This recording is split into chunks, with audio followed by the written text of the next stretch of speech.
Nope. What's up, you filthy casuals? Welcome to the Casual Shenanigans Gaming Podcast, a podcast all about the irreverent love of gaming. I'm one of your hosts, Jeremiah, and tonight I'm joined for another sub 1 hour episode with my co-host, Dave. I'm your giant head tonight, I imagine. Yes, you are. And you might be thinking, now wait a second, you guys were going to start recording the podcast on Wednesdays so Joel could make it to his ping pong league, none of which is made up. And you are correct. So you're wondering, where is Joel this week? Well, Joel is sick this week, and he couldn't make it on the first week of the new Joel's ping pong schedule. So what's great is he's not here for the podcast, and I bet he's going to skip out on the ping pong tournament tomorrow too, because he's not feeling well. Not only that, but since I'm out of town next week, and Joel is having his birthday next Wednesday, there's going to be no podcast next week. So once again, without even being here, Joel is making us skip the podcast. I just realized that we never actually officially decided on that before we went live, but good call. Oh, I thought we were decided. It's Sorry. also Joel's birthday next Wednesday. Yeah. So I wish I could be there, and we probably, if we'd thought of that before we moved to Wednesdays, we would have stopped doing it anyway. But what's up? Right out of the gate, I want you guys to write into casualshenanigans@gmail.com with your birthday wishes for Joel. Oh yes, I want to see your best neckbeard vape photos. I want to hear your best horrible fan fiction and your weirdest happy birthday wishes for Joel. We'll read them to him at his birthday next week. If any of you pledge to Norman on Kickstarter and you can find a confirmation that you did that and you vape, please make the two of those work together in a picture or something. Yeah. Joel would really like to see this. He would really, I promise you, He'll enjoy it. He will enjoy it. But thank you all for coming out. We haven't heard from any of you that the 1 hour podcasts are bad, so we're still trying to stick to 1 hour. So tonight's main topic, which is how, let's be honest, it's how we always start the show. Every single time. We have a consistent schedule that we really we believe in.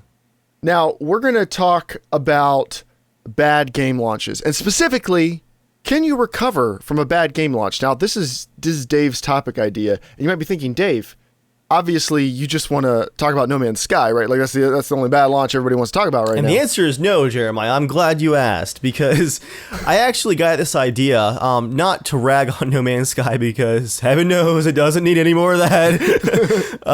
But I was looking at the Division PTS, which is their like public test environment, and how they apparently have put a lot of effort, even delaying their season pass DLC stuff to rebuild the game. So we're not so much ragging on rough game launches today, but we want to ask the question, can you recover from a bad game launch?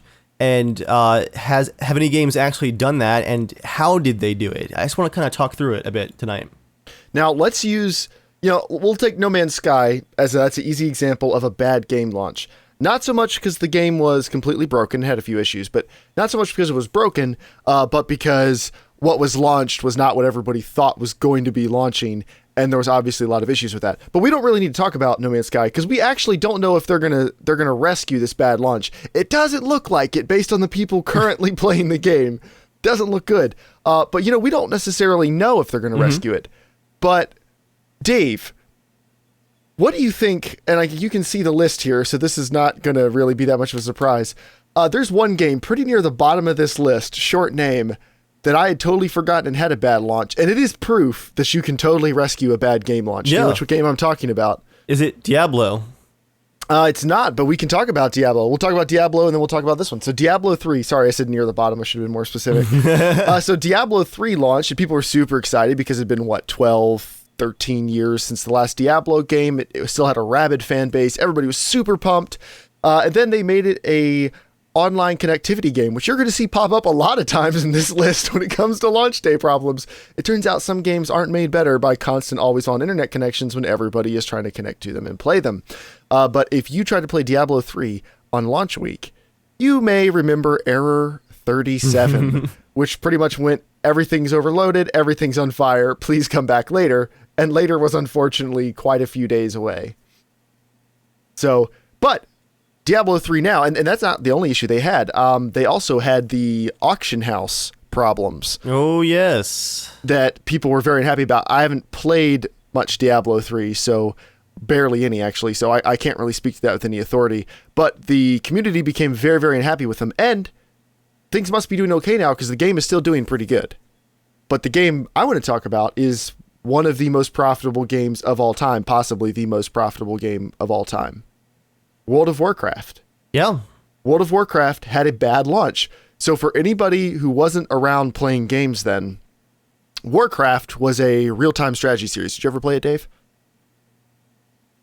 I was a Command and Conquer guy through and through. Yeah, I mean, me too. Command and Conquer and Age of Empires is what I need this Warcraft for. But I it was thought about like lying there, but I was like, no, I gotta stick to my roots. So real-time strategy games used to be a lot more popular than they are now. And there were a couple big competing series. Imagine that, Dave. And Warcraft was a super popular one. So when they announced they were going to be creating a online version of it, well, they built it, and then they had like 500 employees, and they were like, all right, let's do our launch. And they rolled out the launch, and they thought, a couple thousand people are going to play it. And no, thousands and thousands and thousands of people were all trying to get in. And it didn't work for, if I remember correctly, it was like weeks. It was a disaster for weeks. This is taking me back here. I'm remembering reading about this. Scanner mentions in chat. It's true. All Blizzard games have had a bad launch. Although I don't think Overwatch had a bad launch, did it? I don't remember. I don't play it, but I don't remember hearing anything about it other than like, whoa, this is actually really good. Where did this come from? Yeah, but I didn't play it right at launch, so I might not know. What you got there? Is that Battle Snacks? It looks like a gluten-free donut. That looks pretty tasty. Mm-hmm. We've been making there's some good gluten-free flour going around here, and we made pancakes. We made a lot of things. Sounds like there's just people like in like the Walmart parking lot with trench coats, just dealing that gluten-free flour, just going around town. Oh, okay. It looks like Overwatch had some server issues. Gotcha. Okay, sorry about that, guys. I wasn't aware of that. And Scanner's right. People don't criticize Blizzard that much, just like they don't criticize Bethesda like they should. Because as we said before, or I've mostly said before, I'm not putting words in Dave's mouth. If most other games ran like most Bethesda games run, they'd get a drubbing. But that's World of Warcraft, a game that didn't have a good launch and went on to be, I don't want to say the most profitable game of all time because I don't know that for sure. But at peak, they had well over 10 million people paying $15 a month. Yeah, that is. Woo. For years, and someone mentioned in chat, yeah, WoW starting to go downhill. That's true. It's also been 12 years. So not even Counter-Strike lasted quite that long. I mean, and Counter-Strike wasn't a paid subscription. It's kind of ridiculous. And like Film Director says, to be fair, Blizzard did fix the game pretty well. And of course, there were always problems every time a major new expansion rolled out. Some people are unhappy. They make game changes. It's going to be broken for some people. That's kind of par for the course with most online games. But they kept it pretty solid for years and years and years. So Dave, what is another, while I eat this donut, what is another good example of a game that had a rocky launch but recovered? Well, I actually want to talk about one that only partially recovered because it's personal to Joel's heart, and he's not here tonight. I want to talk about Bloodborne briefly, which at launch, the multiplayer, like the co-op functions of Bloodborne, were confusing, vague, and broken. And the frame rate being on PS4 and being a very good looking game, the frame rate was it was all over the place. I want to bring up Bloodborne here because I really did enjoy the game. I actually beat it. But because the multiplayer stuff was broken in the beginning of the launch window and was just not connecting for so many patches, months, by the time that it was working, it had been all this like super frustrating front-loaded stuff of me trying to learn the game, because that was my first full-on Souls game, having to play totally on my own with like no Joel or John whispering in my ear encouragement, or more likely lies to get me into traps. But yeah, by the time that they finally fixed Bloodborne's multiplayer component and it was working consistently, John and Joel were basically done with the game, and so it took us a long time to beat. And we missed out on like months of that initial, launch hype window where everyone was really excited to play. They had gone well beyond that. Yeah, so it was a problem because like at 20 FPS for a fighting game where timing isn't important, you're looking at 50 milliseconds of input latency on top of whatever your display has. Like, that's really bad. And when we got into co-op, I swear, Dave, it was like sub 20 FPS when me, you, and Joel were all playing together. It was definitely, and this is after months of patching. There was one time, yeah, okay, so right before Dark Souls 3 came out, I got John to play again finally, to come back and help me and Joel beat the final boss for my character. And I swear, a year after the game launched, with 3 of us in the same game, it was around 15 FPS. It was well below 20. It was in the teens, easily, if not the low teens. And it was consistent too. Like, it was consistent 15 to 17 maybe. I'll be generous. The game is still regarded as a critical and commercial success. Mm-hmm. People are really excited for a possible sequel. I don't know that it actually hurt the game long term, did it? I don't think it did, because for so many people, Bloodborne and the Souls games were a single player experience anyway. Mm-hmm. And I wanted to list it as like a neutral example here, because I don't think the launch issues ruined the game or even severely damaged it. I think it hurt its reputation.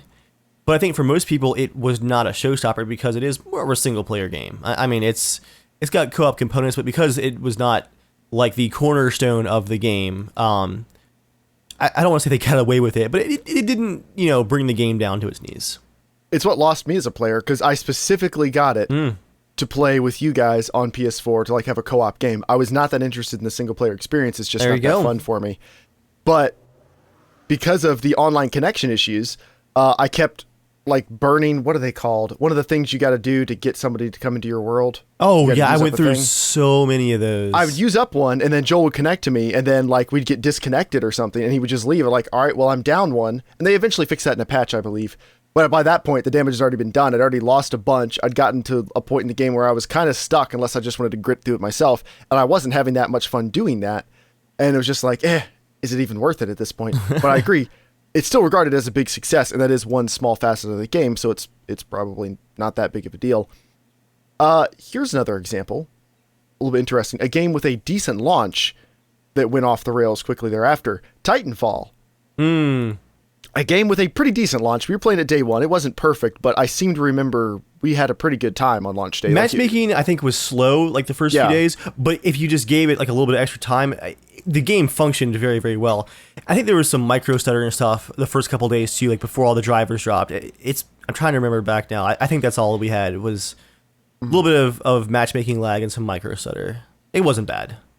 But within a few months, various patches and anti-hacking fixes and a variety of other things, and the matchmaking for the game had been all but broken. Which it didn't really help that hackers really had a field day on that game. So, I mean, that kind of sucks. But the game had been patched to the point where, I mean, you could wait 20 minutes in between matches. Or you would get connected to a game where it was like all super elite players and then 4 or 5 noobs, and you're somewhere in the middle just getting hammered to death the entire time. Like, the matchmaking was completely broken. If you ever wonder why PC gamers complain about games that don't have server browsers, Titanfall is a great example of why. And Titanfall is it stands out on this list because it's a game that, like we already said, was really quite solid on launch, and they didn't have a whole lot to fix. They just needed some tinkering, needed some better anti-cheat, and they went too far under the hood, and actually, when the matchmaking broke, everyone just stopped playing. Like, it went off of a cliff, on PC at least. Mm-hmm. I mean, on Xbox One, I don't think that many people were playing it either. Now here's on PC, ahead, it was like there's a line like, oh, like new patch, and then boom, just gone instantly. Here's another interesting one. A lot of people probably won't remember because they weren't playing games on PC at this time, or they didn't have good internet access at this time. Half-Life 2. Half-Life 2 was Valve's cornerstone game for a few years, but it was also the way they chose to roll out Steam. And it required an always online internet connection check when you first logged into Steam. There were ways to make it go offline, but at first you needed it to actually connect. Yep. And they, again, underestimated how many people, which is a recurring theme, they underestimated how many people were going to play the sequel to Half-Life. I don't know how they messed that one up, but and it was a terrible, terrible launch. People couldn't connect. They wanted to play their absolutely, definitely single-player game. Mm-hmm. And because of its Steam DRM, essentially, because Steam wasn't that useful back then, because of its Steam DRM, thousands and thousands of people couldn't connect to it and play it. And I don't think it's hurt that game at all. I'd say it did not. Because it was primarily a single-player game, so once you got in, you forget about the issues because you're playing now. And it was such an amazing game. Do you have another one off this list? Pick one, Dave. Pick one you're angry about. Let's talk. Let's talk about Battlefield 4, the elephant in the room, kind of, for us Battlefield players. A game that was shameful on launch. I believe it was 12 FPS for the server tick rate for a multiplayer large-scale shooter. The balance was all over the place. It was not balanced. It was full of bloat. It was full of conflicting design decisions. The servers were laggy, but that's every Battlefield launch, but everything else just piled on top of that. Battlefield 4, I think, is one of the best examples of how you can save a game post-launch. I think that DICE LA, once they got their hands in the game and they began their test server, where the community could actually come in, test a patch before it was finalized, test new content, and get feedback on it, and the developers could just see how things were working out in the wild, that really turned the game around. But I think for me, Battlefield 4 is a really interesting example for this question of can you actually save a game post-launch? Because for Battlefield 4, I think the answer is yes and no. I think DICE LA saved the game because they rebuilt the game. And I think for a lot of people, Battlefield 4 is probably one of their best shooters for like the last 3 or 4 years. It's very, very solid now, even if some design decisions are still kind of bloated and stuff like that. For me, though, even as a huge Battlefield fan, I stayed busy enough with other games that by the time they fixed it, I had to get over the reputation that I had experienced and had been a part of just to go back and try it. And even when I realized, wow, they actually did it, I was already playing so many other things that it didn't matter. But what really amazed me, Jeremiah, is you look at your usual internet response to a bad game launch in 2013 and on into 2014 after Battlefield 4's launch, and you had your classic internet rage, and it was astounding that the shape the game was launched in. Everyone couldn't believe it. I knew they had pulled something off, though. I guess it was probably 6 months ago now, and someone was asking about it was like one of the big Steam and Origin sales going on for maybe it was last Christmas actually. There was a big like Reddit thread of like, GOG's having a sale, Origin's having a sale, Steam's having a sale, like what games do I need to get? And someone's like, hey, what's the deal with Battlefield 4? Like is that worth like the $10 that they're asking for it now? And someone replied and said, so I know the reputation that this game has, but it's one of the best shooters I've played recently. It's fantastic now. The servers run at like 60 FPS instead of 12. And he's like, for $10, it's a huge value. And there's all this like, it's like 5 free maps that have been launched, and the DLC is super cheap too. And all the way down the thread, everyone was like, yeah, like I was really angry at launch and I play it all the time now. And I was amazed at on Reddit of all places, DICE LA had flipped the reputation for Battlefield 4 completely around. I was very surprised to see that. Can you get me some server numbers? Actually, I'm kind of curious to see that now. Okay, yeah. Some player count stuff. I'll talk about another one.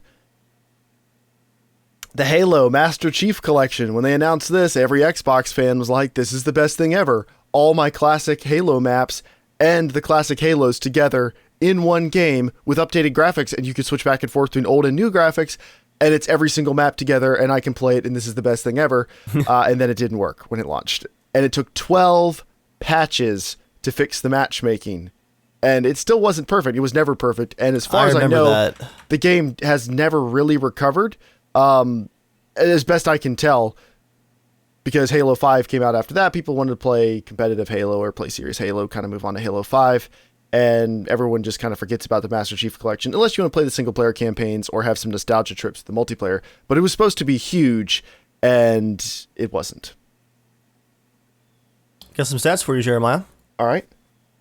24-hour peak for Battlefield 4 on all platforms, 78,000 players. Whoa, they recovered. PC players, 25,000 in the last 24 hours, 25,000 peak players.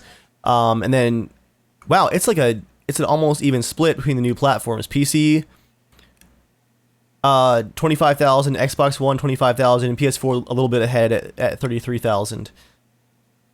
Let's talk about Battlefield Hardline, just briefly. 24 Do we hour have to? I think we've done more live server counts on this game than any other. 24-hour player count, all 5 platforms, 16,000. 5 platforms? It launched on 360. That's right. It launched on 316 PS3, didn't it? It was one of the last games to do so. So for Battlefield 4, again, it was all platforms, 78,000. Battlefield Hardline, 16,000. Peak PC players, 1,600 in the last 24 hours. There's 9,000 people playing this game on PS4. All right. Now, and Scanner brings up a good point. AAA devs can recover from this stuff because people will forgive them and move on, just like we all have with Battlefield 1. Now, for the record, we think, we meaning Dave and I, it looks like DICE has really learned from Battlefield 4's launch, and they're doing things a lot better with Battlefield 1, in which case I am very happy to give them a second chance. But that's not a guarantee that it's going to work, and we could be getting screwed again. And of course, Dave and I are getting it for channel purposes, but if I wasn't doing that, I honestly don't know if I'd be happy to write it on day one, just because of the experience with Battlefield 4. But it is right. Yeah. No matter how bad people hate Call of Duty Infinite Warfare, they're going to buy it, and they're going to complain about it next year, and they're going to buy that one next year, and it's still going to sell millions and millions and millions of copies, because that's what always happens. Now, with No Man's Sky, is that studio going to be dissolved and then reformed under a different name somewhere? It would not surprise me at all, because one bad launch can cripple an indie dev. Yeah. I mean, just look at the guy who released the Raptors game a few weeks back, where his game was on sale for an hour, and he's like, well, our studio is tanked. Like, we're done. It's like, ouch. I mean, and for that, from what I understand, like, the game wasn't bad. It was just not what people were expecting, and no one was buying it. And so it was a bad launch in the sense of, like, it's not selling well, and that was enough to, in, like, 24 hours, he's like, I got to pull the plug now before the losses get worse. Like, I see the trends. Pull the plug now. We got to cut our losses. The Division. So The Division is interesting because functionally the game seems to be fine as far as I love the game. I really do. Yeah. It's just a matter of the end game, which, to be fair, I don't know. We can't really speak to the end game. Yeah, I can't at all. Our friend Dan has played lots of the end game, and he seems to understand this pretty well. That the end game was not balanced correctly, because the game is one type of game when you're leveling up, and then when you reach the end game, it becomes a completely different type of game, and the skills you've been working on and the gear you've been accumulating, you kind of have to toss it and then go after something different. And understandably, a lot of people didn't like that, but I think The Division is an example of a game that wasn't horrible, but has been patched into mediocrity and probably eventually people just abandoning it. Because every time there's a major patch, they're like, guys, we're getting under control. Every forum is a split between, I can't believe this is so stupid, and why are they changing this? It's too easy, I don't like it, and this isn't so bad, guys, maybe they're making it better. Like, there's fanboys who literally, it does not matter. Like, The Division could get a patch that just made it where you're in one tiny room and there's one cardboard box sitting on the table in the middle, and you can't do anything except, like, rotate the box. And people will be talking about how it's some, like, amazing metagame that's teasing the next DLC. Like, there are fanboys where it literally doesn't matter. Follow the signs. It's telling us a story. But, you know, overall, most people are not really liking the direction that game's been going in. Now, if you just played through the main story with, like, yourself and a friend and you weren't interested in the metagame afterwards, you may not have noticed any of this. I actually beat The Division this past week, kind of, I played with our friend Dan Stone and Tyler. And we played in the PTS, which is the kind of like the Battlefield community test environment. This was the Division, please come give us another chance, for trying to fix it version of the game. And it honestly didn't really feel that different. Now, he said that LMG's got a buff, and it did feel like it. My LMG felt a little more powerful than I remember. And I was having a good time, but the core gameplay was still pretty solid, and it felt like largely the core gameplay, there weren't any big differences because I wasn't playing the heavily gear-based PvP aspect of the game. I was kind of just avoiding that. So has the game recovered? I don't know. Like, it's sold really well, but it's not a monthly subscription. They're not trying to sell you something else, I guess I would like to know, is the DLC selling well? Because my assumption is the DLC is not selling well. Well, DLC's on pause. Well, that's just true, but except for people who have, already bought it with one of the Ultimate Editions or something. My assumption is DLC is not selling very well, just based on all the official game forums, subreddits, things like that. I don't see a lot of people who just outright hate the game. It's just a lot of people kind of like Destiny, where they complain about it, and they keep playing it and complaining about it and keep playing about it. So as I'm definitely a casual player for The Division, I think it's an interesting case because, like we already said, I don't think the game was broken on launch. I think it's a great base game. The question is, how important is the end game to Ubisoft's long-term success with the game? And I imagine it's pretty important because of the DLC. I actually don't know. They're not charging you a monthly fee to play it. You already paid full price. If you get to the end and you hate it, does it actually matter? But I think because the DLC has been delayed and it's going to be coming out I guess next spring now. It's the end of it. So they've got to keep at least a core bunch of players hooked on the concept of the end game to last through all the DLCs. Now, I'm going to come back, I think, for the survival DLC at least, and maybe just get that one standalone. But yeah, The Division's a very interesting case where they're trying to fix the game for a very, I'd say, narrow subset of their player base. I don't think the 30-plus players are the majority. I think they're, let me just pull a number out of the air here, 25%. I think there's so many people that I know who played The Division just out of the box and just then beat it and put it away, that I don't really know how many people they really depend on for this all the stuff that they're actually changing. How many people are actually waiting for that kind of update to the game to fix it.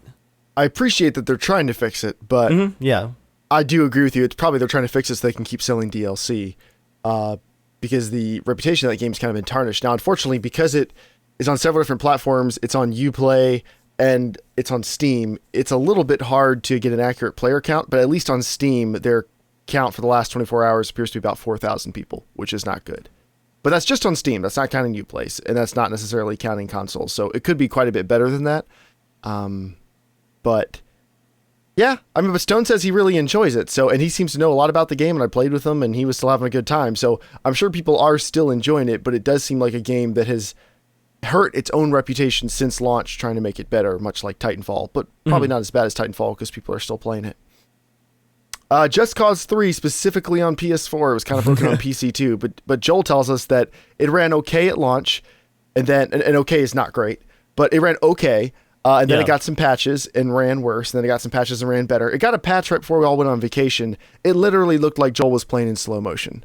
Actually, he was playing in slow motion. The whole game slows down when the frame rate was tanking. Yeah. He was playing at 15 to 20 FPS, literally in slow motion. And it would freeze while he was spinning the camera with the motion blur going. It would just hang that frame for a half second and just, it was really bad. Drive Club is an example of, I guess it happened before No Man's Sky, so it's not fair to call it the No Man's Sky problem, but that's an example of proper communication would have gone a really long way towards people's impressions of that game. Because when they first announced it, along with the PS4 launch, when they announced that you have to pay for, you have to play online, you have to have PlayStation Plus now. One of the things they announced was Drive Club was going to be this awesome social racing game you can play with your friends, free for everybody on PlayStation Plus. And then about a year goes by, and 6 months to a year goes by, and that changes to there is a PlayStation Plus version of the game, which is going to be free. And that's going to come with a certain amount of tracks and cars and everything else. And so people grudgingly accepted that. And then the game's launch comes, and I was actually one of those people. I was super excited. I wanted to play me some Drive Club because I had not yet discovered Forza, and I didn't at the moment own an Xbox 360. I was between Xbox 360s at the time. And I refreshed the PlayStation Store at about 2 p.m. No Drive Club. Refresh. I'm only seeing the regular edition.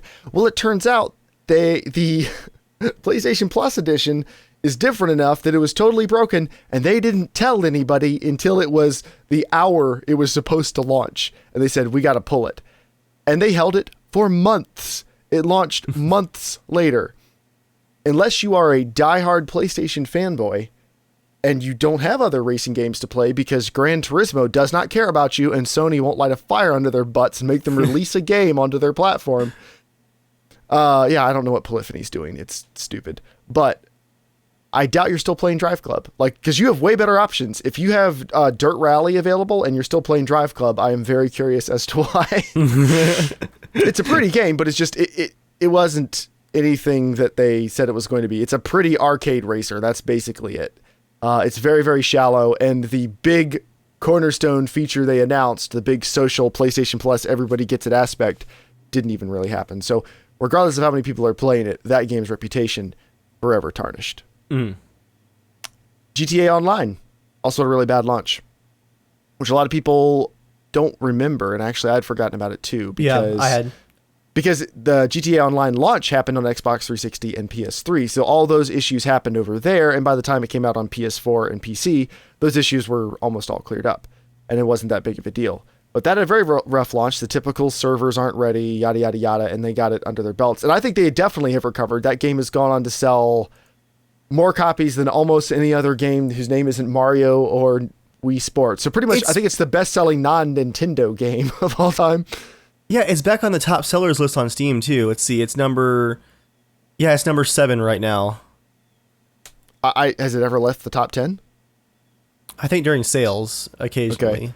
And this is a game that has been out on PC for well over a year. In the past peak today, it ended up around 70,000 people. That's peak. That's not cumulative over the past 24 hours. Man. So there's still a ridiculous amount of people playing it. And it's understandable because they have released so much awesome free content. Now, they are selling shark cards, and all of their free DLC heavily pushes you into buying shark cards if you don't want to grind for it. Which you can't really blame them for because they're putting so much work into it. But they've also made a ridiculous amount of money off this game. I mean, an obscene amount of money off this game. And they keep releasing awesome content. When this podcast is over, we're going to hop on, and a lot of us are playing the Biker DLC. A lot of them are playing so right cool. now. A lot of them are playing right now because it's so cool. They're like, hey, you can now create a biker gang, and you can buy a clubhouse, and you can like get your own meth lab or weed farm, and you can fight other biker gangs. It's not like, here's some choppers and some new clothes you can get. It's like new clothes, new tattoos, new vehicles, entirely new missions, new gameplay mechanics. And they do this like every 3 months. Like they just did stunts like a month and a half or 2 months ago, and it was awesome. And they've been doing that ever since launch. So granted, they're a little bit of an edge case because they've made so much money and they can literally do anything they want. But that is a game that regardless of any launch issues, nobody cares about those anymore because they did such an incredible job supporting the game post-launch. So before we move on to the news, Dave, are there any others on this list you want to talk about? No, but I think we can have some conclusions. And I think Skinner Barkley in the comments on the live show actually hit a very real point. I think that a AAA developer has a much better chance at coming back swinging with updates to fix the game. They can get away with a lot more, too. They can release a much more broken game and then come much further back from the brink to save it than a smaller developer, an indie developer with an indie game. At the same time, the size of a studio is no guarantee that they'll know what to do to save their game. But I think history has shown that a lot of times you can actually recover from a bad launch. It just takes a long time to beat that reputation of, you launched a broken product. And I think one of the most important things is that you are honest with your fan base. No matter how bad the game is, own it. You don't have to put the community's spin on it. Like, if they're calling for your head, you don't have to go out and guys, we totally did everything wrong. Because that's usually not the case. The internet's super mad over specific areas of the game, even if the rest of the game is solid. So what you need to say is, we've heard you. We are listening to you. We're going to do everything we can to make this better.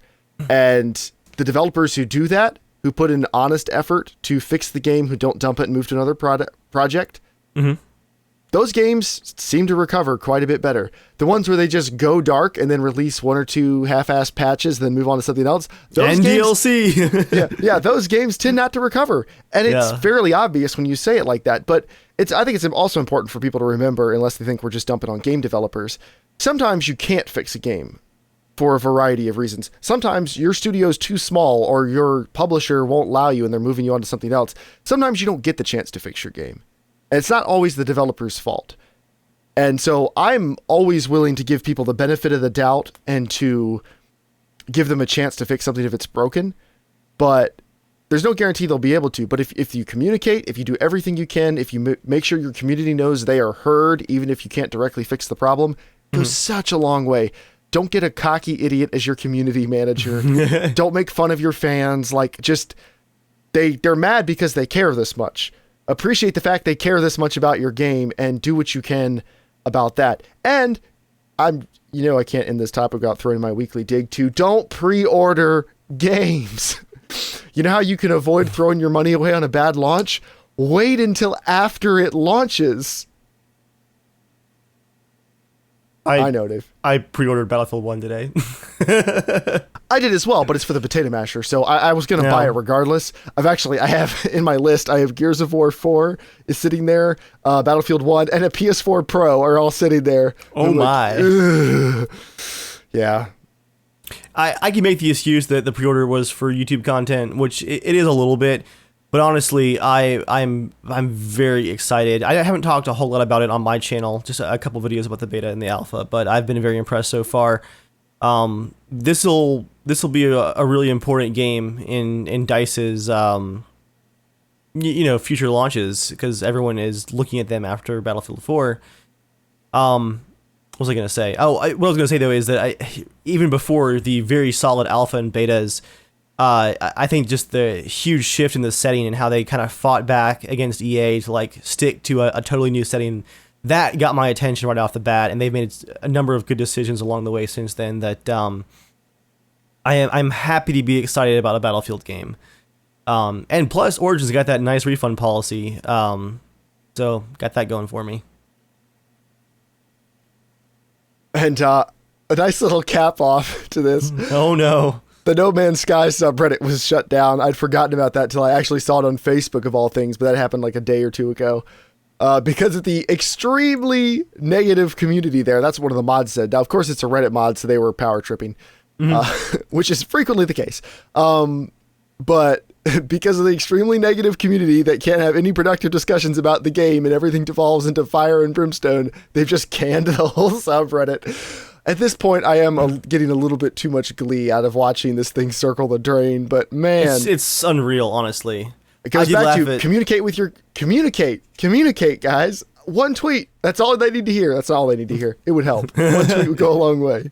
I did laugh at a discussion thread about that subreddit being shut down on Reddit, where apparently the moderator said something like, well, I just wasn't sure if it was worth keeping everything there, so I was thinking about just deleting everything and just wiping everything out, and the other moderators tried to like convince me not to, but my cynicism just got to me again, and I just deleted it. And someone quoted that line. They're just like, "This is what internet moderators are like." Like, you can tell just by how he described that. Like, oh, it just got to me again. Like, he loves this drama. This is not the first time that he has pulled that power trip card. Like, he loves this. I would like to say I've had mostly positive experiences with like subreddit moderators, and it's not the case. There are a couple really cool ones over on r/PC Master Race, which I again maintain is one of the most positive subreddits I've come across. The PS4 one's actually extremely positive too, mostly because a lot of times a lot of bumbling people bumping into each other going, wait, are we getting that? Are we 4K? I heard 4K. Somebody said 4K. Honestly, I don't know what we're talking about. But they're a pretty positive community, and their moderators seem to be pretty hands-off, and they don't really need to be on that much. And then the r/PC Master Race community, there's a lot of trash on there that has to get filtered out, but they've also been pretty nice. But there are quite a few other subreddits that, gosh, I dread the day I get a message from one of their moderators in my inbox. It's just like, hi, I'm 14, I have no social skills, I think I'm incredibly smart, I'm a pansexual atheist, and I'm here to make your life terrible. Limited amounts of power have gone right to my head. Yeah, exactly. It's like, you have no idea how self-involved I am and how important I think all of my opinions are, but you're about to find out now. Do you understand the time I can dedicate to this? You're about to. Speaking of which, not at all. It's time for What Are You Playing This Week? A part of the show where we talk about what we're playing this week. What are we dedicating time to this week? with our gaming habits, I don't know. Transition. What have you been up to, Dave? I beat Fallout Far Harbor this week. Last episode won't go live until next week sometime, but I played for like 3 hours and it's recorded in one run, the whole thing.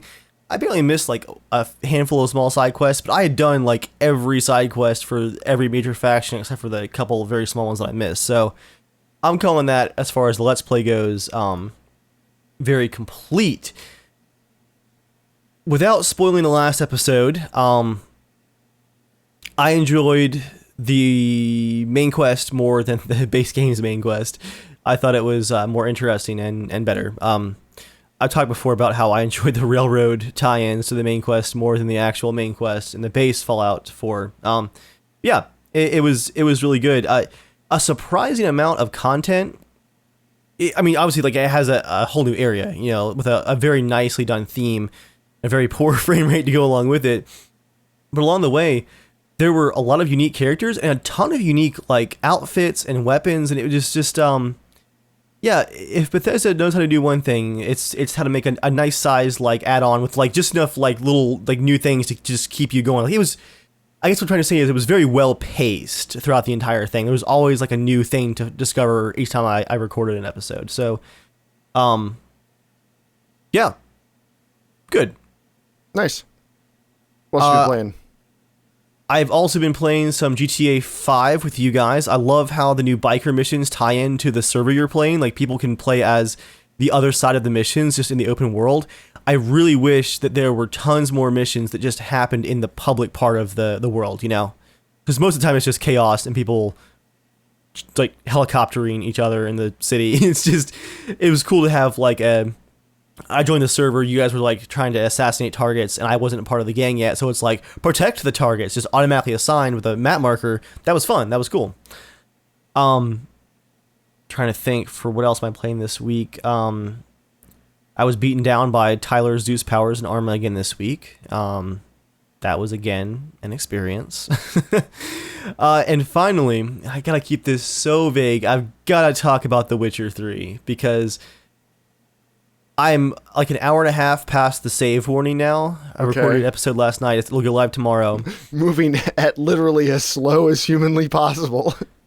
I'm making manual saves to go back and wander after I finish the Let's Play recordings. So that's how bad it is. But dude, I got to the part where it just takes a left turn. And like the thing is, I was so excited for you to get there. Oh. I watched all the trailers.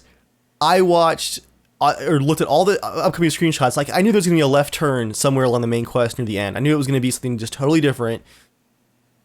But I should have known that with CDPR it was going to be so well done. I was listening to the recording today. I sound so gleeful the entire time. I'm like, are you kidding? XYZ just happened. This is amazing. I'm like, this is not one of those screaming Let's Players. Like, I am literally freaking out at how awesome this is. Just an absolutely amazing new section in The Witcher 3 Blood and Wine main quest. I still have hours and hours of main quests to do before I even start hitting like final decisions. I'm having so much fun in this left turn area. Like, I don't even understand what's gonna happen next. It is just, I think I'm gonna have to do a follow-up video to my Why The Witcher 3 is the best game I've ever played video from last year. I need to do a follow-up maybe in November after the DLCs, because I think I said it in my video last year, like, if I had tried to explain my hype train to myself, like, before the game came out, I wouldn't have believed it. I think if I tried to explain my DLC enjoyment to myself, like, a year ago, I wouldn't have believed that either, but here I am. I just, talk about, like, a feel-good gaming experience, a good developer, an amazing game, a great story, and sadly, I feel like I'm coming up on a great ending too, but it's gonna have to end at some point. It's a great ending, and honestly, now that I finished it and I'm done. I'm not saying I'll never go back to it in the future, but I did have a definite end to my playthrough. It was good. It was the right way to do it. I don't think I would have enjoyed like running around in the world for hours and hours afterwards. I think like do everything you want to do, finish the story, and you'll feel like you want to end. Like it. Nope. Nope. This will be installed for years to come. Screw you. Mine's still installed, but like I'm saying, I might go back to it. But it has to be a long time from now. Like it was one of those games I wanted to finish it, and I just needed to walk away for a while. Oh, yeah, I think I'll take a break for sure. It's just been, it's, I'm a loss for words. Here we go. It's your turn. What have you been playing? GTA Online for the biker update. Looking forward to playing more of that. Haven't played enough of it to really render a verdict, other than it's cool, it's interesting, it's fun, and I'm glad they're making cool stuff for the game still. The only thing I've been putting a lot of time into is Forza Horizon 3, which is a fantastic game, hampered by a very mediocre PC port. Look for that Potato Masher video coming sometime soon. Spoilers! It's gonna be a doozy. Yeah, it's a really fun game. I really like the attention to detail they put into every aspect of it, and it makes racing cars fun. It's not always about the most realism possible.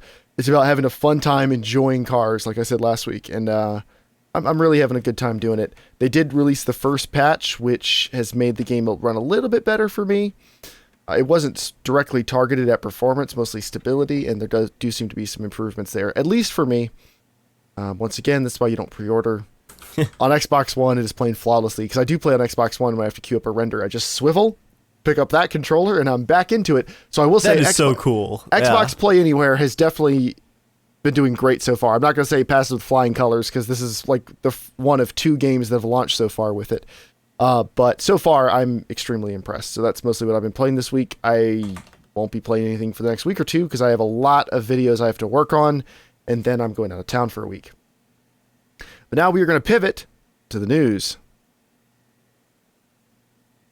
Now, notice I had no news time song, because as you said pivot, in my brain it clicked transition, immediately followed by time codes. How many am I missing, Dave? Just the main topic, it looks like. Yeah. All of them. Here, so just how about no time code, no time codes. Just okay. Don't worry about it. Yeah. Don't worry about it. And just time slowed down there for a second, because there was no time codes. What you got for us? I think yours is up first. Yes. So there are early access rules apparently, and Valve is pretty hands off with early access, as we know, judging by all of the fiery train wrecks that have made it into early access. But PC Gamer has obtained a copy of Steam's rules and guidelines for early access development. So I'm just going to read a couple interesting points from it. Rules and guidelines for Steam Early Access. When you launch a game in Steam Early Access, and this is Valve talking to prospective developers. When you launch a game in Steam Early Access, there's an expectation by customers that you will continue development to a point where you have what you consider to be a finished game. We know that nobody can predict the future, and circumstances frequently change, which may result in a game failing to reach a finished state, or it may fail to meet customer expectations in some other way. We work hard to make sure this risk is communicated clearly to customers, but we also ask that developers follow a set of rules that are intended to help inform customers and set proper expectations when purchasing your game. Therefore, what follows are sets of rules and guidelines, etc., etc. So you must include Steam Early Access branding and information about the current state of your game on any third-party sites where you are distributing Steam keys for your early access game. Do not make specific promises about future events. For example, there's no way you can know exactly when the game will be finished, that the game will be finished, or that planned future additions will definitely happen. Do not ask your customers to bet on the future of your game. Customers should be buying your game based on its current state, not on promises of a future that may or may not be realized. Now, that's one where I feel like Valve definitely has dropped the ball on enforcing that, because the very first Steam Early Access game, DayZ, was definitely sold on promises, not the current state of the game. Even though the current state of the game a lot of people enjoyed, I mean, most of the stuff they've talked about being in the game has still not happened, and it's been okay. Now I'm actually gonna 3 years. I'm gonna push back on how it was sold, because I think DayZ at launch was sold on the hype train from the community, whereas Dean Hall and the development team was saying, guys, do not buy this yet unless you just want to be testers for us. Like when you're but then they turned around and we're going, but look at all these cool features that we're gonna put in the game. We're gonna put it in there. We're gonna do it. Now we're not saying you should actually want to buy it, but here are all the reasons you should definitely be buying this game. Well, how else would you broadcast the development process and what's planned out? Like you're supposed to have a roadmap for the game. I don't think sharing your roadmap and sharing that you're excited about the roadmap counts as selling the game on future promises, because it's up to the buyer to interpret that as like, oh, that's definitely going to happen. I don't think that was the case. I think most early access games that I've seen, or of the ones I've seen, DayZ was definitely one where they were literally saying, don't buy it. Mm-hmm. So I don't think it's a great example. Of course, it was one of the first. It was the first early access. It was the first. So Valve was very hands off on that, and they've definitely gotten a lot better about it. So maybe it is a bit unfair to compare that one. But yeah, they're a bit hands off, and a lot of people aren't happy with it. Here's other things they've said. These are in the guidelines. Don't launch in early access if you can't afford to develop with very few or no sales, which is something we definitely know they're not cracking down on. Because that happens. Don't launch in early access without a playable game. That kind of makes sense. People have to be able to download it from your store. Don't launch in early access if you're done with the development. That also kind of makes sense. Early access is not a pre-purchase.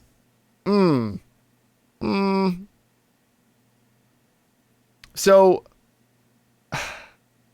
despite them saying stuff like that, then they also say your description of the game should include information like, why is your game in early access? How long do you plan to be in early access? Even though you're not allowed to promise a date when you'll be done, they want you to say how long you plan to be in early access. What's the current state of the game? And then you're not supposed to sell people what the promise of what the game could be in the future, but what it is now. Valve also says you should tell people what features you're planning on adding to the game. Which again, that's like a little bit of a conflict there.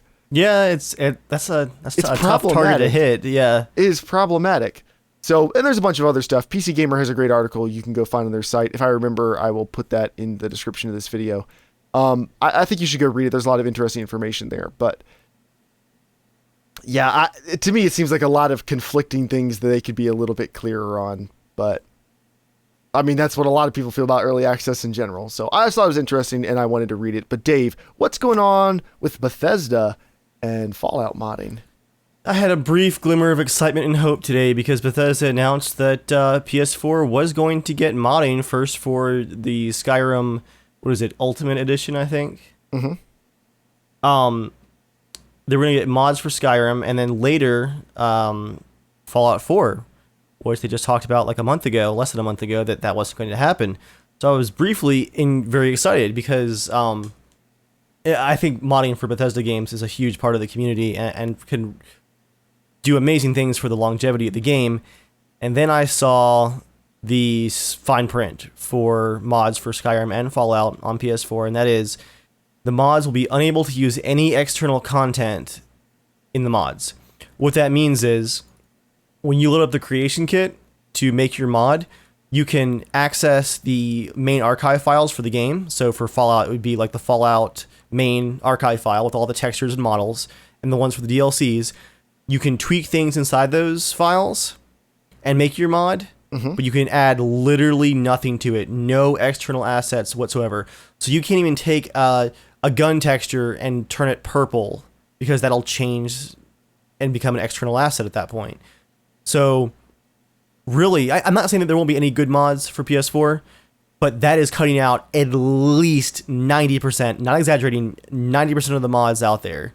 The mods you're going to be able to get for the PS4 are going to be things like cheat codes, mods for the settlements in Fallout where you can build things that are like already in the game, like lamps and furniture that you just normally can't build.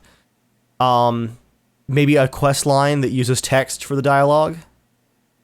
I mean, because you can add new like sections, but no new art, no new textures, no new audio, no new video. It's incredibly limiting, and it's very disappointing. I really hope this is more of like an interim step where Bethesda had to compromise, and maybe Sony's gonna work with them to open things up. But that is one of the worst, most lockdown mods systems that I've ever heard of, to the point where I really feel like Bethesda's just checking a box here. And again, maybe it's a stepping stone, but it's very, very disappointing. It's yeah, it's a sad day. I'm very disappointed just because as a mod creator, it's already very, very difficult to have a couple mods where when I make an update, I've got to push a version for PC, then a version for the PC Nexus, Then I've got to scale my textures down, make sure all my optimization layers are on, and export an Xbox One version. And there's going to be some mods that I might do in the future where I just have to say, sorry, the Xbox One can't support that. Well, now I'm going to go, because people are going to ask, and that's like, people are excited about this stuff, and it sucks to be bombarded with questions sometimes, but I understand why they're asking. People are going to ask, why can't XYZ happen on PS4? And so it's really complicating things for mod authors as well, because you're going to have a lot of very frustrated people who aren't going to know who to be angry at, because all this cool stuff, like, you have the system, why won't it work? And there's no easy explanation other than it just won't, because Sony won't let it. And it's just, again, like, you're already having to push different versions of these mods, which can get very complicated, to different platforms. And while the idea that, like, the framework's there and it can be done is cool, it's already so much work and so many different versions to work with. This is really just adding a lot more work for mod authors, and it's going to add a lot of anger and confusion, I think. Mm-hmm. Yeah, sorry, PS4 players, that sucks. Yeah, it does. But if you're playing Bethesda games on a PlayStation product, it's been sucking the entire time, so why should it change now? There was one interesting note in the article. Apparently, there will be a PS4 Pro update for Fallout and Skyrim, which is pretty exciting. It says here, on October 28th, when Skyrim launches, it'll be native 4K 30 FPS. Native 4K on the PS4 Pro. Nice. They did not say that that's the case with... Wait, here it is, the very bottom, after the disappointing mod news. I just stopped reading after that point, I guess. Fallout 4. They expect Fallout 4 to take advantage of the PS4 Pro in 4K, along with enhanced lighting and graphics. So it sounds like they're still kind of hitting that target. I mean, the frame rate's already kind of all over the place anyway. Why not? Just aim for 4K, just do it. So hopefully that happens too. That'll be some good news. Mm-hmm.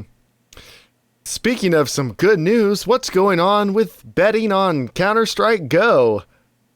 This is the greatest news. No.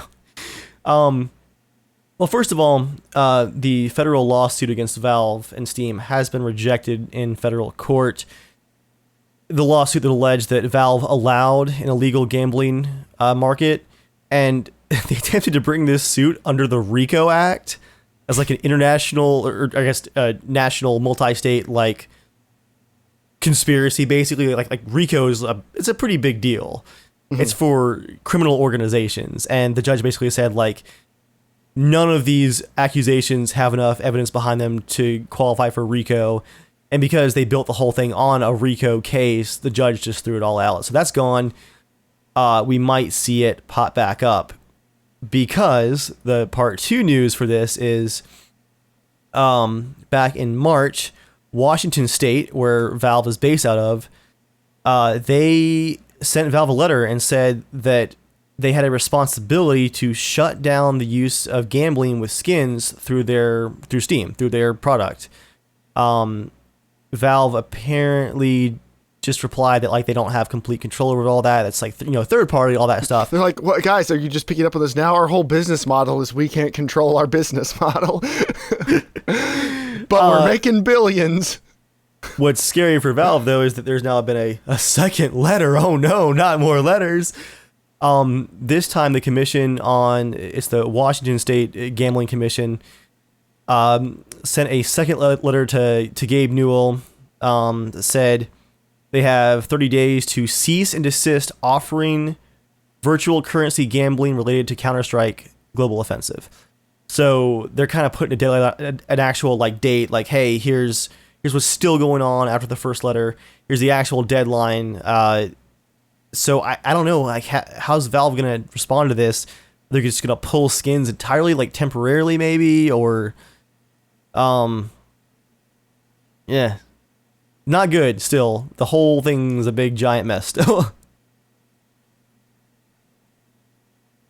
And now here is Joel's news item for the week. Resident Evil 7 is coming to PC and console, but Resident Evil 7 VR is going to be a PlayStation VR exclusive for at least the first year. So wow. Resident Evil 7 Biohazard is coming in 2017 and is exclusive to PlayStation VR for 12 months. So That sucks, Oculus Rift and Vive players, because that seems like that'd be a really cool one to play. Maybe you'll be able to wait a year and play it. Maybe never. Who knows? We don't actually know for sure that it's confirmed to work on either of them at some point. And then also Batman Arkham VR is exclusive to PlayStation VR until March 31st, 2017. And then up last in the news, this isn't really news, I guess, but it's this next segment. The Singularity Shame segment makes a triumphant return this week because I need to talk about the Microsoft Store. So with the Xbox Play Anywhere program, and this is where all the objectivity goes off the rails, because of the Xbox Play Anywhere program, I am forced to buy things through this garbage pile of a store. Here's some of the terrible things about it. Of course, it's the only place you can get, these Windows 10 apps and everything. Up until just recently, if you paused a game download and there was any sort of issue when you came back and resumed the download, and by came back, that could be like 10 seconds later, quite frequently, it would delete the download and start over from the beginning. It doesn't matter if you were 55 gigs to a 60 gig download, it would delete it all and start over. It did that to me several times. It took 4 tries to get Forza Horizon 3 installed. I kept having to pause it because it saps your internet connection. Like, there's no bandwidth limiter on downloads. No, of course not. Who needs that? Of course not. Yeah, I mean, to be fair, GOG Galaxy doesn't have a bandwidth limiter either, and it needs one. But this store is used for a lot more things than I use GOG Galaxy for, so it is currently affecting me more. So all that happens.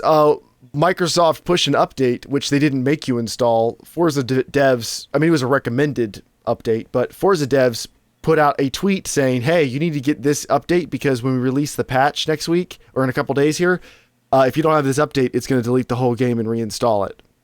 So I got the update, thankfully, and I didn't have to reinstall the entire game, so that's great. But when I bought Forza Horizon 3, I did one of those pre-order deals where it gives you a $10 Microsoft gift code. I thought that's great because I'm going to be buying more Xbox Play Anywhere games through the Microsoft Store. This will actually save me a little bit of money. This is cool. Well, they said they'll email you the code within 10 days. I said, cool. They emailed me the code. In the email, there are instructions that says, to redeem your code, sign into your Xbox account, go here, put in the code, it will add it to your account. I said, okay. I clicked on the here. I went there. It said, enter in the code and we'll add it to, and have my email address. We'll add it to this account and you can use it for future purchases. I said, cool. This is fine. I like getting my $10 off. I drop in the code. It's a little bit weird because it is 8 digits, no spaces, no dashes. And they said, your code should look like this. And it is 20 digits separated into 5 groups. No. I was like, this doesn't look right. So, of course, I put it in there, and the redeem code button is grayed out. So I tried that a half dozen times. I tried getting to it from the Xbox side. Didn't work. I called Microsoft customer support because at this point I was ticked. I was like, they are not getting my $10 code away from me. They said $10 code. I'm getting a $10 code. So I called them. And of course, the person on the phone has no idea what I'm talking about because it's Microsoft and, they've got 10,000 different departments. Yeah. She was able to look up my order number and kind of figure out what I was talking about. She said, oh, well, sir, that's not how you redeem codes. I said, really? That's interesting. Now, I'm exaggerating that a little bit for this story. I'm exceedingly polite when I talk to customer service because I can only imagine how terrible that job is. Jeremiah just says, really? I'm very polite, but inside I was going, are you kidding me? She said, yeah, the way you redeem that code is when you make a purchase, you'll have a coupon code when you're checking out, and then you can just enter that in as your coupon code and it gives you the $10 off. And I said, ma'am, the directions that accompanied the code specifically said, go here to redeem it. Are you telling me that is the incorrect way to redeem the code and that will not work? And she said, yes, sir. And I said, okay, thank you very much. Please have a nice day. So I've got to keep this email just bookmarked until I go to buy Gears of War 4, which I think I'm just going to come up with another $10 code. I went to go pre-order now. I was like, let me use this code now before I forget. And the store was broken, and I just clicked the pre-order button, and nothing happened over and over again. So the store was broken. Not only that, Dave, if I'm lying, I'm dying. I'm ready for this, I think. You can't change the volume of Universal Windows program apps. On Windows. I hopped into Forza Horizon 3. I was like, oh, this is kind of loud. I went to the in-game options, turned all the volume sliders down.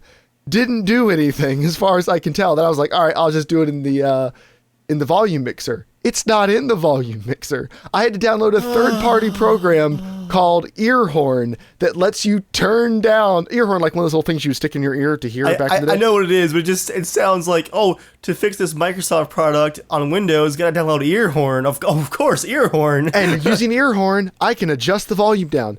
Dave, Core Temp has a volume mixer. Core Temp doesn't make noise. It's just how things work. It's how this has always worked. Why? Because they want to break you, Jeremiah. I'm at a loss for words. I'm like, Microsoft, the odds are infinitesimal. If anybody from Microsoft ever hears this podcast, you should be ashamed of yourselves. This is a shame segment. This is a terrible, terrible store. If Uplay was this bad, people would never let up on it. If Steam was this bad, people would never let up on it. Remember how much everyone hated Origin when it came out because it wasn't Steam? Origin worked. When you put the code into the code box in Origin, it redeemed it. Like, I don't even care that it's another service I have to use because it's your own operating system and it's your own Xbox thing and you're bringing it all together.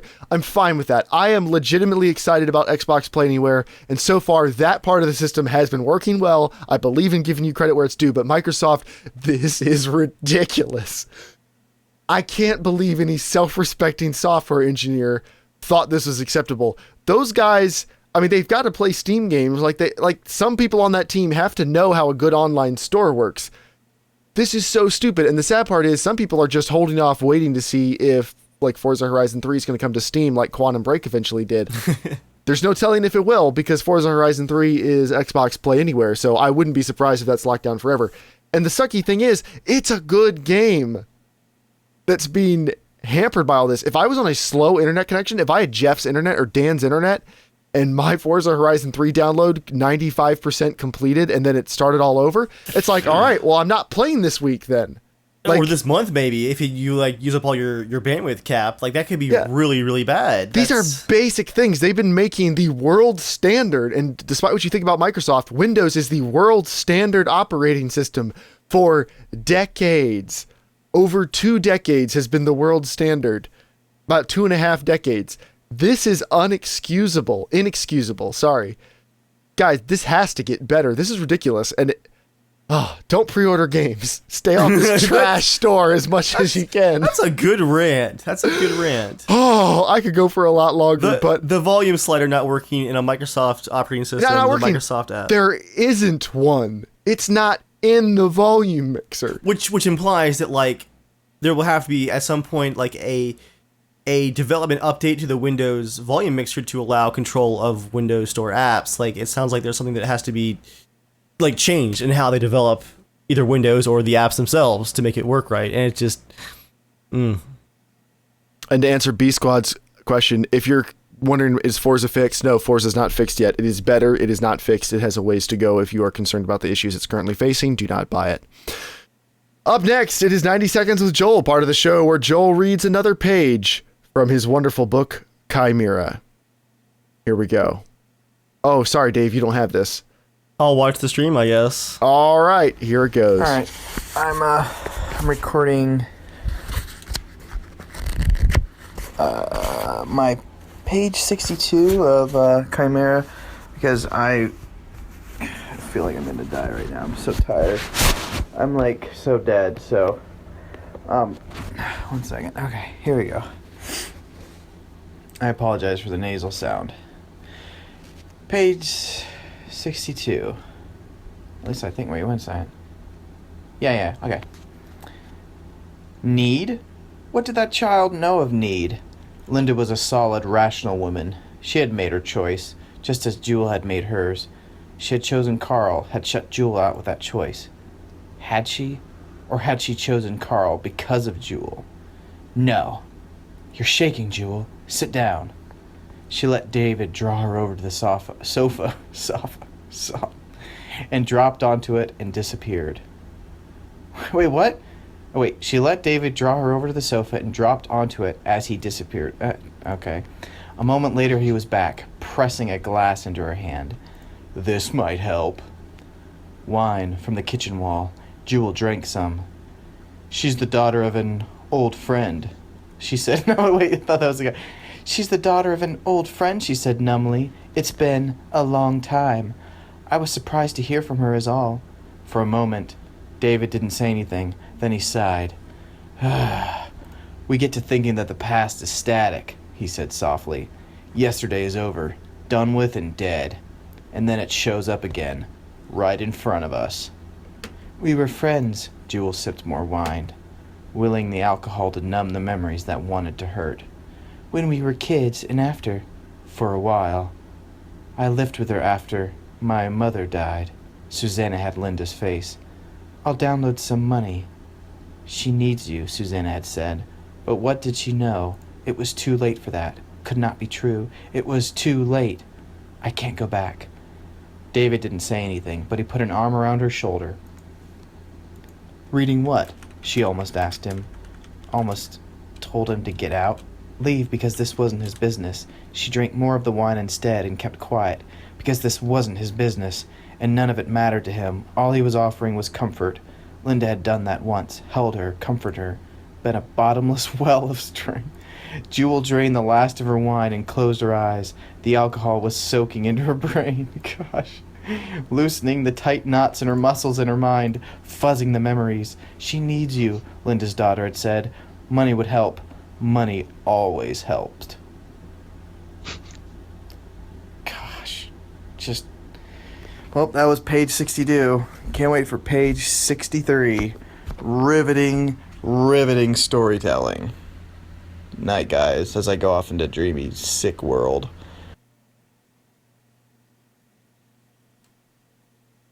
That was something. Wow. It's now time for mail time. Mail time. Part of the show where Quantum of Infinity writes into casualshenanigans@gmail.com, just like you can, to be a part of the show. Now, we asked people to write in with what games they were hyped about. And he said, I swear you'll kill me for mentioning this game again. Get this. Imagine Dave, but you change his passion for The Witcher to Elite Dangerous. That's me. Want to know all about my frame shift drive or power distributor or maybe my pew pew overcharged lasers? Yes, I'm so hyped for this patch that's coming soon. It's cheating, but screw it. Ship-launched fighters, new stunning visual for stars and nebulas, new special upgrades via engineers, etc. I'll be lost for sure. Everything they announce, I'll just go and pre-order it because reasons, I guess. Of course, Battlefield 1 is on my list too. This train has no brakes. Even my smartphone ringtone is now set to the Battlefield 1 theme. Choo choo! Literally armored train choo choo. What about Mass Effect Andromeda? I mean, this series is probably responsible for my sci-fi bug. Well, if that's the case, you need to go watch Battlestar Galactica. It's way better. That I have for quite some time now. Every time I see anything about this game, I have a heart attack. Just a mild one, don't worry. So this is my little hype train right there. I have a few games I'd like to play, but I'm not that hyped to buy them day one. Mafia 3 looks okay, but I hated how Mafia 2 ended. It kind of ruined this game for me. I'll probably pick up new DLC for Deus Ex, and this is pretty much everything on my mind. But Elite beats everything. Ship launch fighters are fun. I already tested them in beta branch, and I can't wait for the full release. Commander Quantum signing off. I appreciate that hype train. That was good. That was good. And we had a ton of people write into the Casual Shenanigans Tech Cast, so we are going to be recording one of those this week. And thank you, everybody, for coming out. Dave, you have anything else you want to talk about or you want to plug before we wrap this thing down? Nope, just that it's going to be a busy month, so good stuff coming. And the CSG admin crew is having fun in planning our next big CSG project today at lunch. And it's Casual Shenanigans Original. Casual Shenanigans Original. Thank you for the branding. Mm-hmm. Joel is so excited that he was already talking about a Kickstarter on the way back to work. He's like Kickstarter for the film? Like for like a sequel if it like does well. Like he loves the idea, and I'm pretty convinced that the idea is pretty golden. I think it could have some legs. We'll see. Well, thank you, everybody, for coming out. As always, you can write into casualshenanigans@gmail.com to be a part of the show. You can tweet at casualshenaniga. You can find us on Facebook, on YouTube, on Snapchat, although we don't do anything with it anymore. And our website, casualshenanigans.com. Thank you, everybody, for coming out. Thank you for watching it. Thank you for listening. Go leave us a review on iTunes if you haven't, because those are super cool. And one of these days, I might read them if I get that RSS feed working again. But until then, ride the hype train. Ooh, very good. Later.